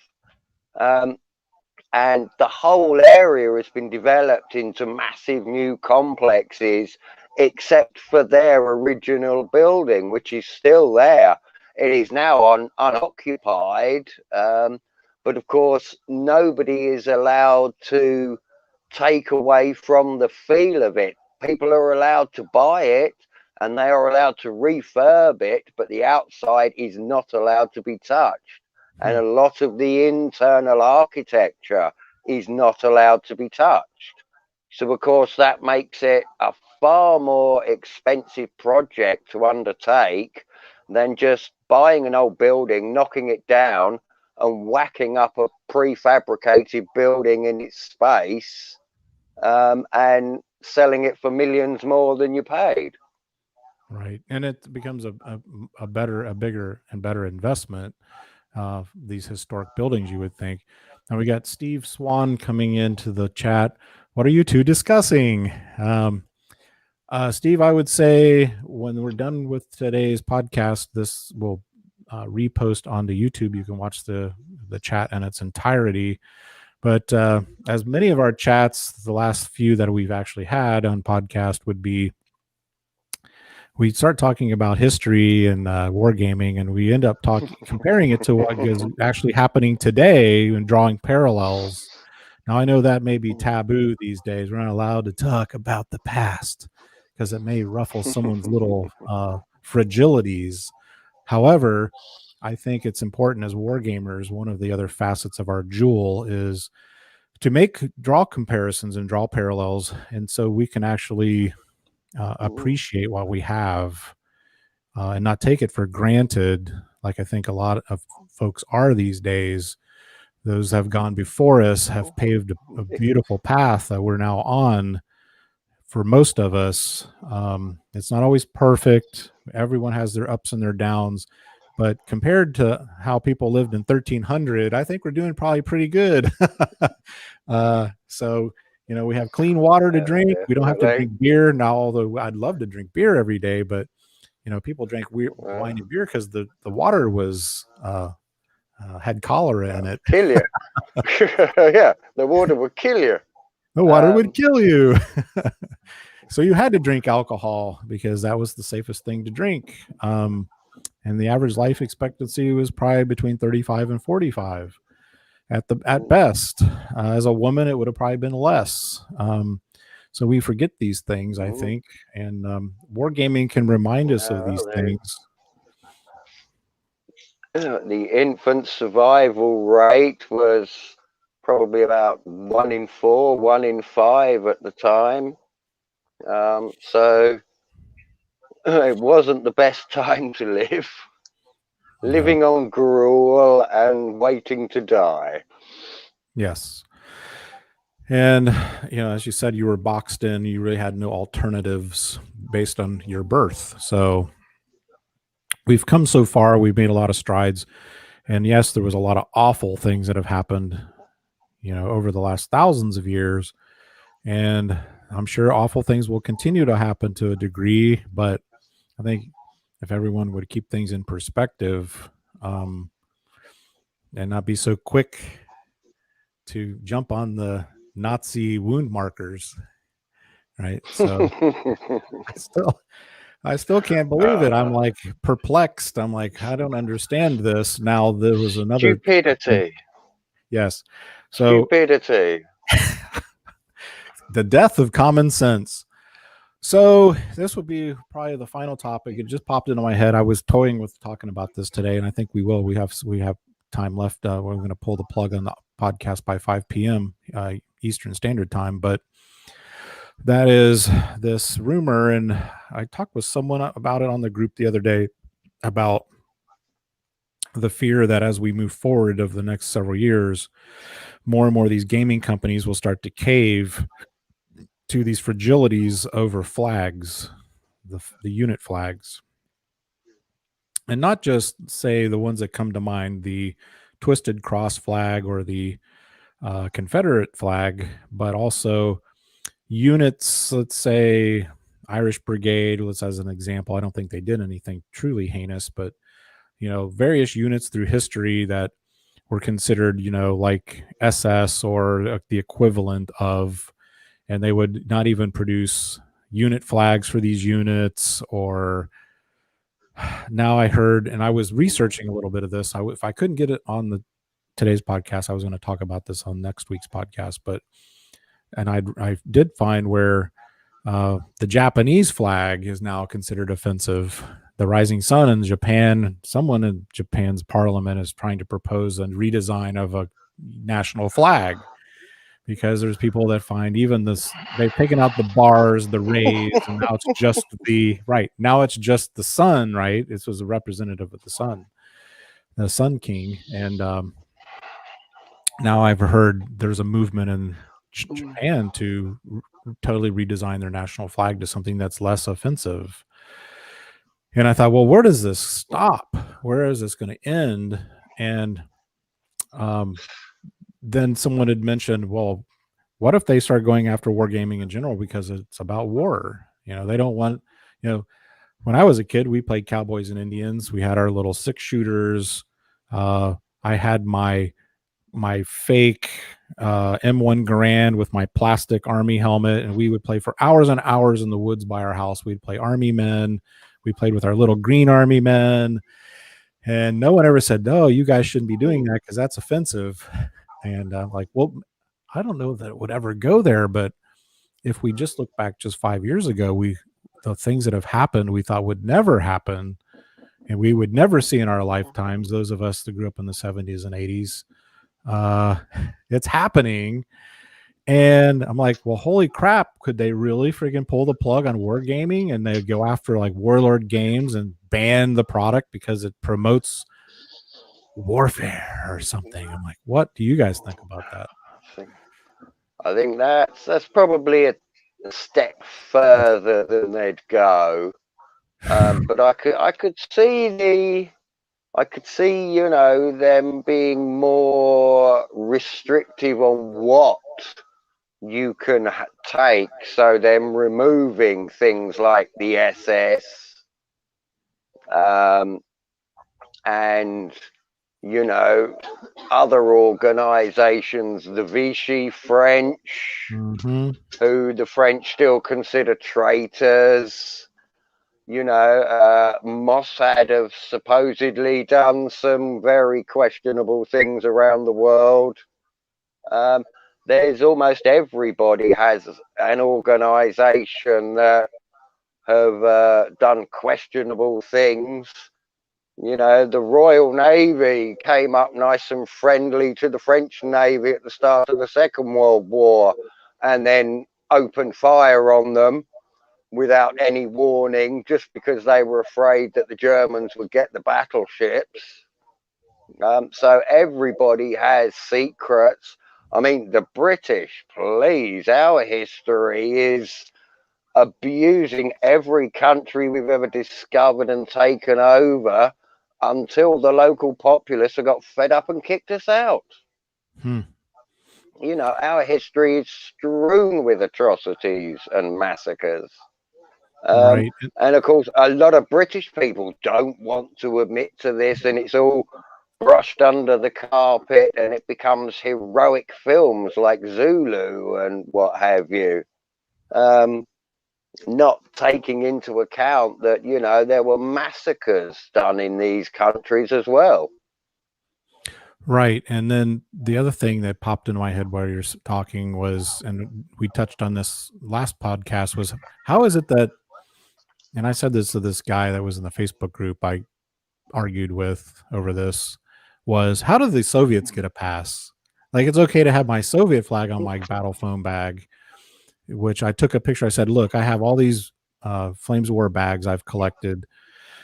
My son played Soviets, and he still got his name on his bag over there. God love him. And I'm like, so I took a picture. I had the Death's Head on one of my bags, which I denote for my armor.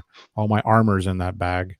And then I have just the German cross on the other bag. I've got all my infantry and transports in that bag. And that's how I know what's in there. And then my son's bag has the Soviet flag, hammer and sickle. And I'm like, I took a picture of the Dead's Head and I took a picture of the Soviet. And I said, so tell me how they're getting a pass, because on the Battlefront website, when they announced the new bags, they had a Soviet flag. I'm like, so, but you're not griping about that, but you are griping about the SS emblem on as one of the patches.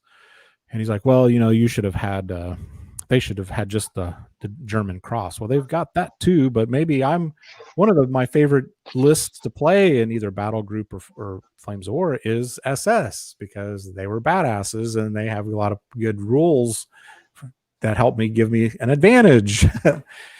So yeah, I'm like, but then the Soviets, so you got the Soviets. I'm like, is it because these guys are all really neo-communists? So they think that flag is fine and the Death's Head flag isn't fine. So there's like no rhyme or reason to it, but you hear these rumors and then you see the accounts of guys buying, like we talked about, the Messerschmitt kit or the Bismarck kit, And someone at the factory, before it went out the door, cut all the swastikas off or all of the whatever's off. And it's like, Lord, where are we headed with everyone is this soft and sensitive? And where will this lead? Yeah, I'm a scale modeler as well. That's you know, when the painting of the little things gets too much, that's my fallback, my relaxation is sort of scale modeling.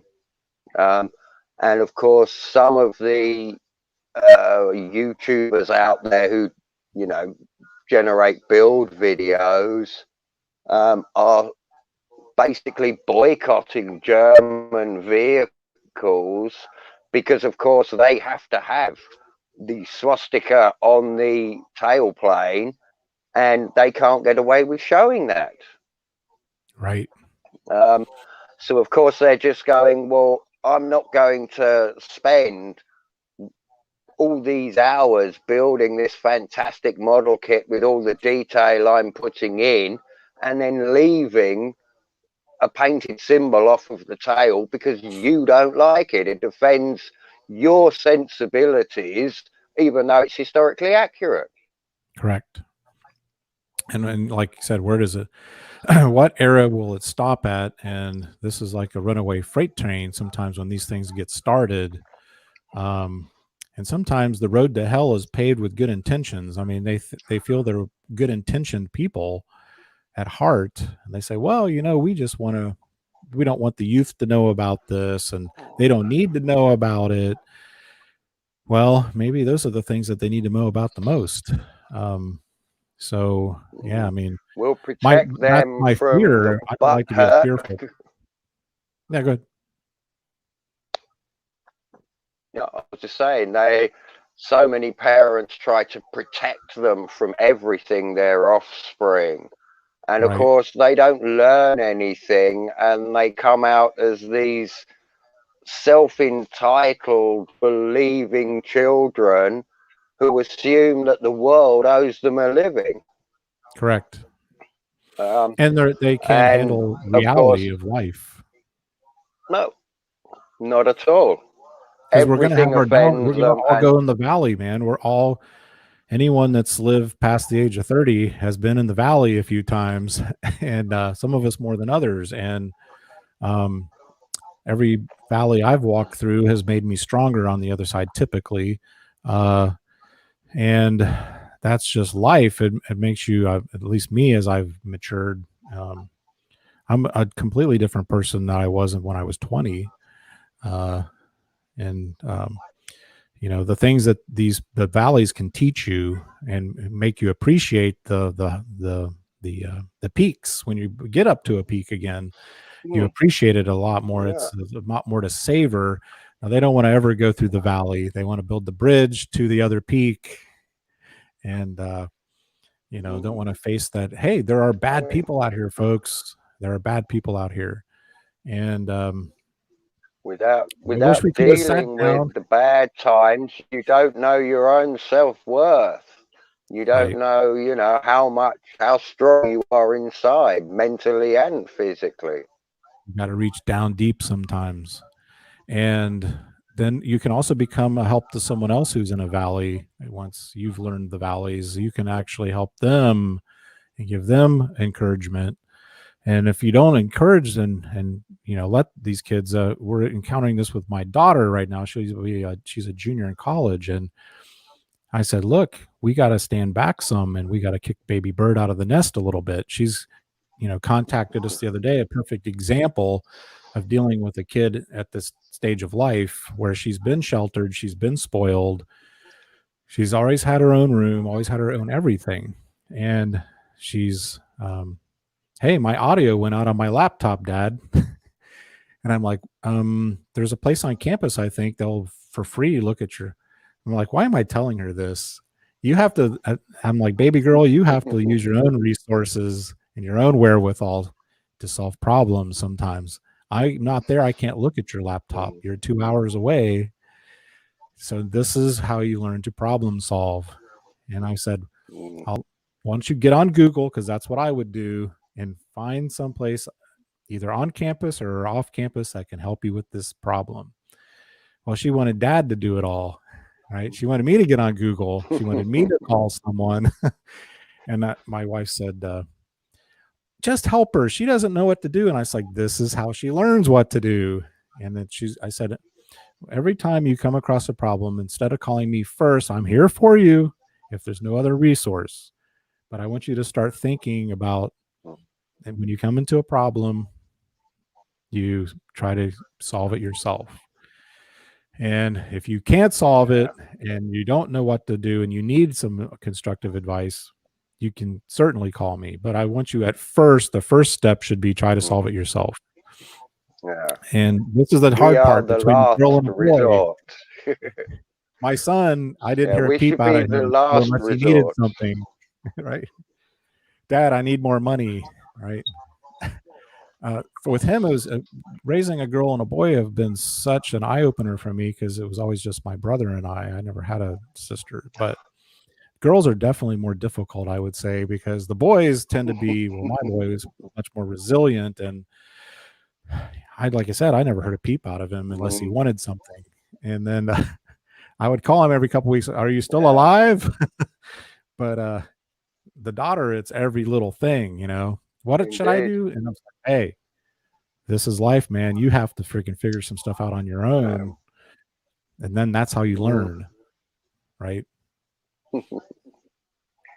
Oh, yeah. Well, I mean, I have, between my own children and stepchildren, I have lots of kids. So, I have dealt with them from different ages, different sexes. I'm fortunate. Most of my girls are pretty strong-willed, independent women, thanks to their mothers who have brought them up that way. They are not afraid to stand up for themselves and, look after themselves. But the boys are exactly the same.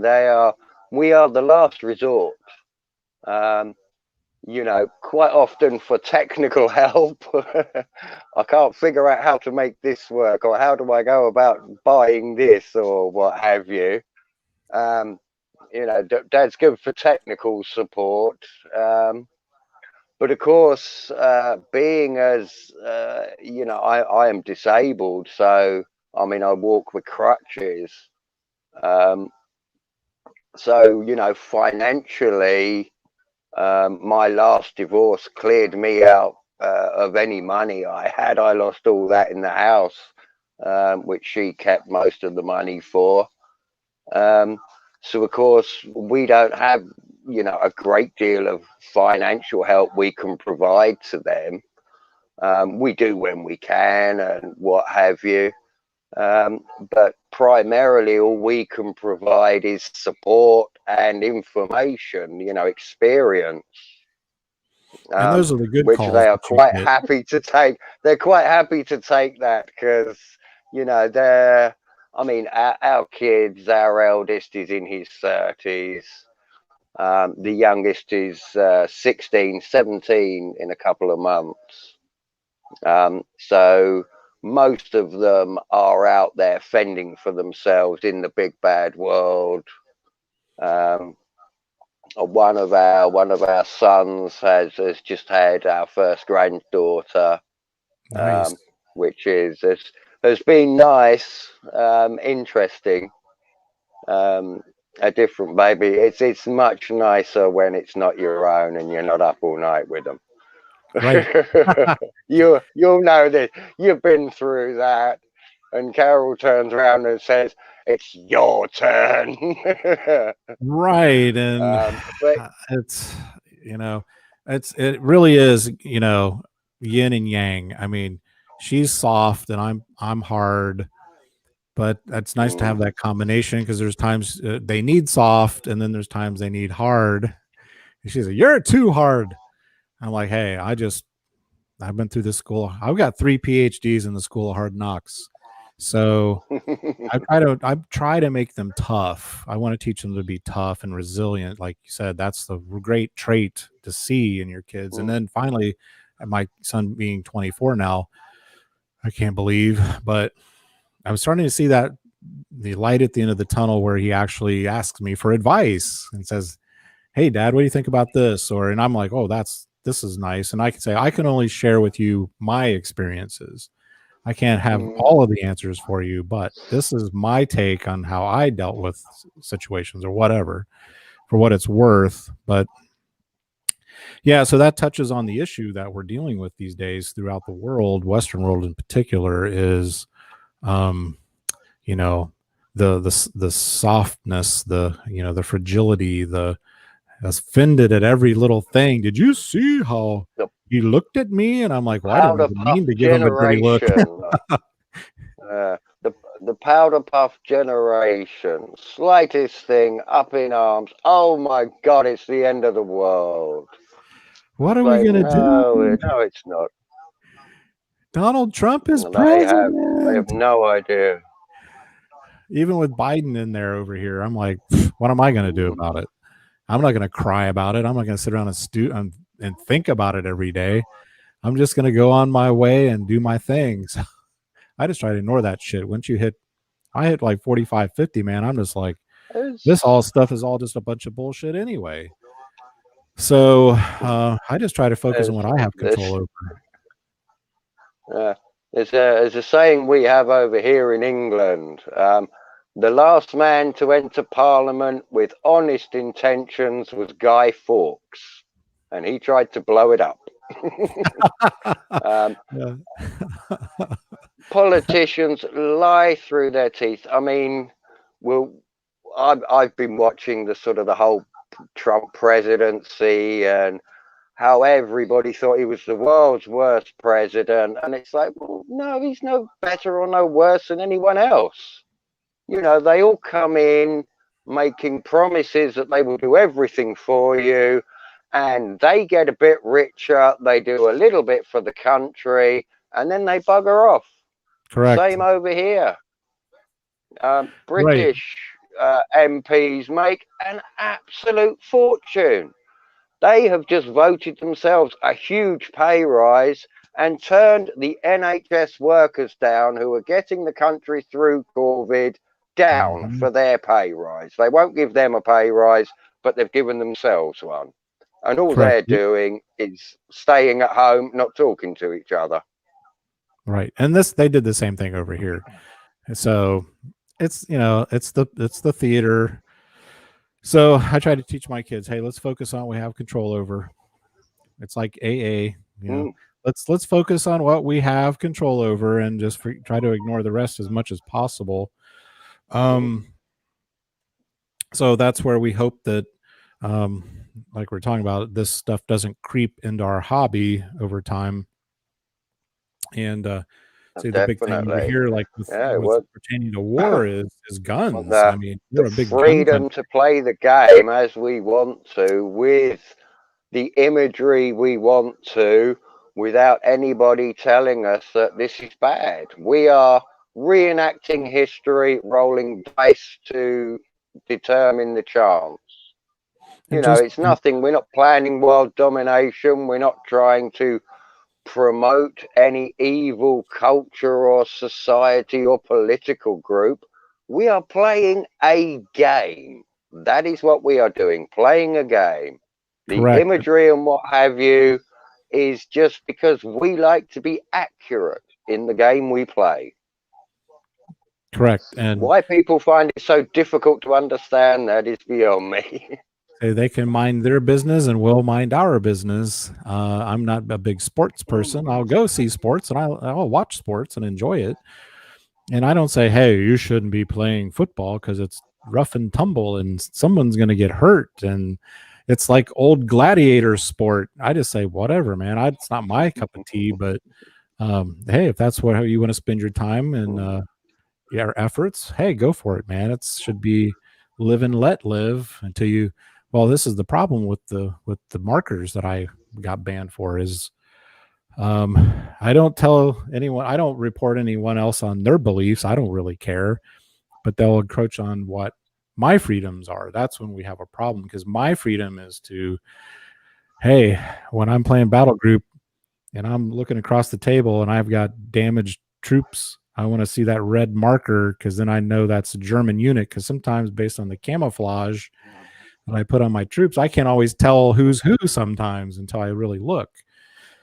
And they just don't understand this. I had some guy, he commented before I left the group and said, well, I personally wouldn't use those because it could possibly offend my opponent. And I'm like, come on, man. If you're playing World War II and you're Americans and I'm Germans and I'm playing an SS division and I'm using, SS wound markers, and you're offended, why are you even playing World War II battles to begin with?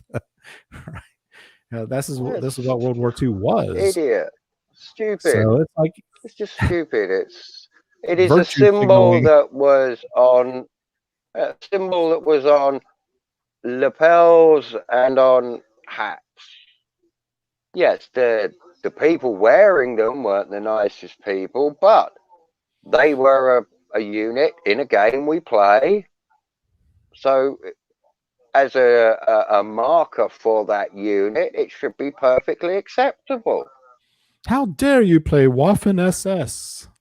Do you know what they did? I was putting those posts up when I was building my 28 mil Waffen SS for my battle group game we were having at Rob's, and I had a few of those comments I had to delete. How dare you? How dare you? What kind of person would play Waffen SS? Don't you know what they did? Like, I'm playing them because they give me some combat advantages. That's why I'm playing them. Yeah, I'm a strategist. They got a big buff in the rules. I want to win. Yeah. It's a strategy game at the end of the day. Big bonus.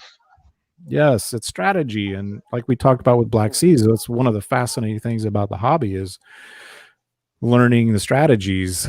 And like, well, I'm going to take my pirates and I'm going to hang downwind for about 2 or 3 moves. And then I'm going to go in on the kill. I'm going to, like a shark, I want to see that frigate go down 10 points, and I'm going to zero in on him. They weren't pirates. They're privateers in this era.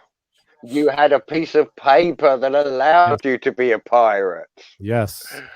And it sometimes changed. They could decide, I don't want to give you the contract anymore. We're actually going to sink you.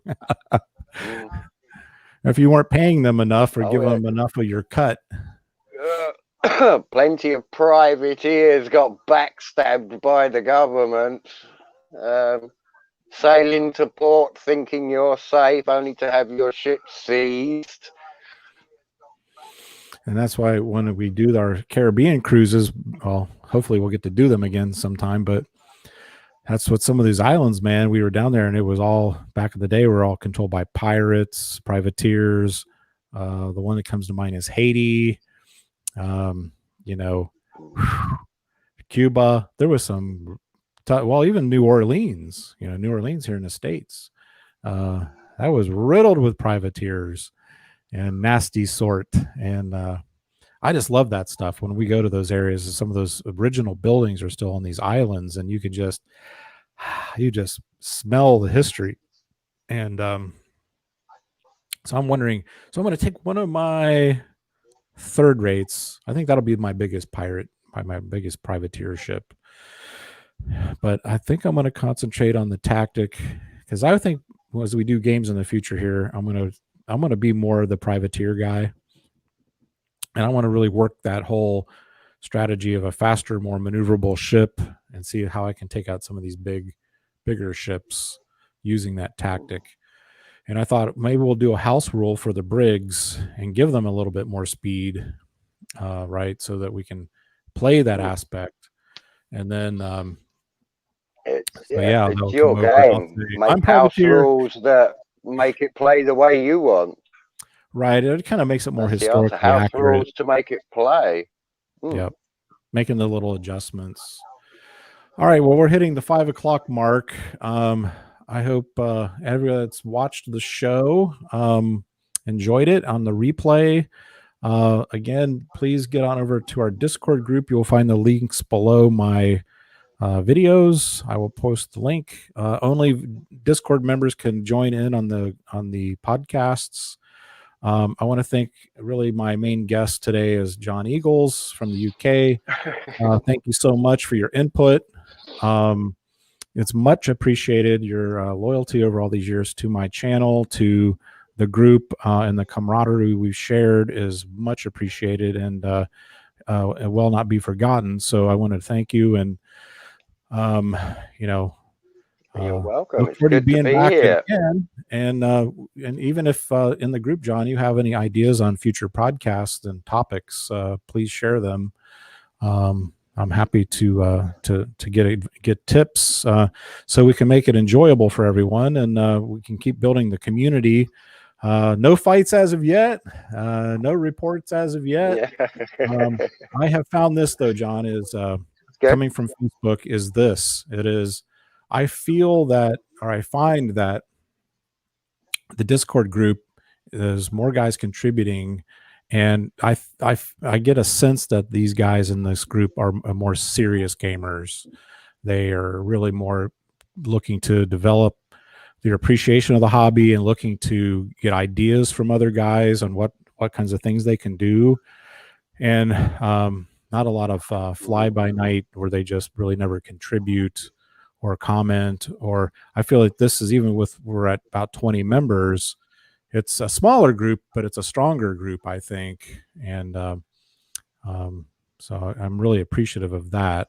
I think, and I'd said this before somewhere, I said, really, this whole thing with Facebook was a blessing in disguise, because this is the time that I really started thinking about doing these video chats.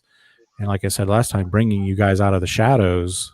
And, like I said, everybody wants to talk to John Stoddard, and everybody wants to talk to the big game names out there, but they don't realize the resources we have from guys who've been playing for 30, 40 years to help these younger players out, like Gunner, who was on earlier. So we can help